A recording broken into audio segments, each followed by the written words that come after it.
দেশের বাইরে আমার কোনো ঠিকানা নেই, এটাই হলো আমার ঠিকানা। না ফেরার দেশে চলে গেছেন বিএনপি চেয়ারপারসন ও সাবেক প্রধানমন্ত্রী বেগম খালেদা জিয়া। নিতান্ত গৃহবধূ থেকে বাংলাদেশের রাজনীতির অন্যতম প্রধান চরিত্র হয়ে উঠেছিলেন তিনি। তার মৃত্যুতে শোক নেমে এসেছে সারা দেশ জুড়ে। ছোটবেলা থেকে জ্ঞান অর্জনের প্রতি নেশা ছিল খালেদা জিয়ার। তার মা বেগম তৈয়বা মজুমদারের স্মৃতি কথায় উঠে এসেছে এমন তথ্য। পুতুল ছিল আমার সবার আদরের মেয়ে। ছোটবেলা থেকে ও খুব সুন্দর। ওর বাবা ওকে ভীষণ আদর করত, কাউকে কিছু বলতে দিত না। প্রতিদিন ওর বাবা বাসায় এলে ও দৌড়ে গিয়ে কোলে উঠত। ওর বাবা ওর কাছে জিজ্ঞাসা করত কে কে আদর করেছে, কে করেনি, কেউ কিছু বলেছে কিনা। পুতুলের বয়স তখন 2 বছর। মুখে কথা ফুটেছে। আমরা জলপাইগুড়িতে। আমাদের পারিবারিক চিকিৎসক ডাক্তার অবনী গুহ একদিন আমাদের বাসায় এসে পুতুলকে কোলে নিল। অবনী গুহের গোঁফ ছিল অনেক বড়। সে পুতুলকে আদর করে বলল, এই বুড়ি, তোকে গোঁফ দিয়ে বেঁধে নিয়ে যাব। পুতুল তখনই ওর কোল থেকে নেমে এসে আমার কাছে নালিশ করে, চাচুটা ভালো না, আমাদের বাসায় আর ওকে আসতে দিও না। বিউটি যখন পড়তে বসতো, পুতুলও বিউটির কাছে গিয়ে বসতো।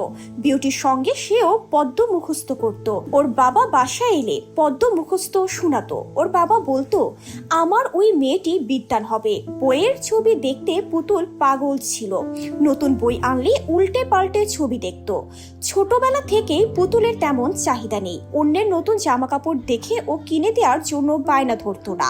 ছোটবেলায় পুতুল গান করেছে, নাচ করেছে। ওর জন্য নাচের মাস্টার রেখেছিলাম। বাসায় ও নাচ করেছে। অবশ্য একটু বড় হলে আর নাচে উৎসাহিত করিনি। পুতুলকে ওর বাবা 5 বছর বয়সে স্কুলে ভর্তি করে দেন। প্রথম দিন স্কুলে গিয়ে তো সে খুব খুশি। স্কুল থেকে এসে নানান গল্প করলো। স্কুলের অন্য ছেলেমেয়েরা কি বলেছে, স্যার কি বলেছেন, স্যারটি কেমন, আরো কত কি। খেলাধুলা সে খুব পছন্দ করত। মিশন স্কুল থেকে ওকে দিনাজপুর গার্লস স্কুলে ভর্তি করা হয়। স্কুলে লেখাপড়ার পাশাপাশি নানা খেলাধুলায় সে মেতে থাকতো। দৌড়, লং জাম্প, মিউজিক্যাল চেয়ার, যেমন খুশি তেমন সাজু এবং সাংস্কৃতিক অনুষ্ঠানে পুতুল অংশ নিত। খেলাধুলায় বারবারই সে প্রথম হয়েছে এবং পুরস্কার পেয়েছে। পাড়ায়ও সে খেলাধুলা করত। আমার বোন থাকতো পাশের বাসায়। বোনের ছেলে মেয়ে ছিল 12 জন। পুতুল ও বিউটি ওদের সঙ্গেই খেলতো। কানামাছি, এক্কা দোক্কা, লুডু, কোম সে খেলতো। কারোর মধ্যে কোনোদিনও ঝগড়া হয়নি। ছোটবেলা থেকে পুতুলের সঞ্চয়ের প্রতি প্রবল ঝোঁক ছিল। টাকা পয়সা পেলে রেখে দিত, প্রয়োজন না হলে খরচ করতো না। দিলরুবা নামে ওর একজন বান্ধবী ছিল। ওর সঙ্গে পুতুল গল্প করত।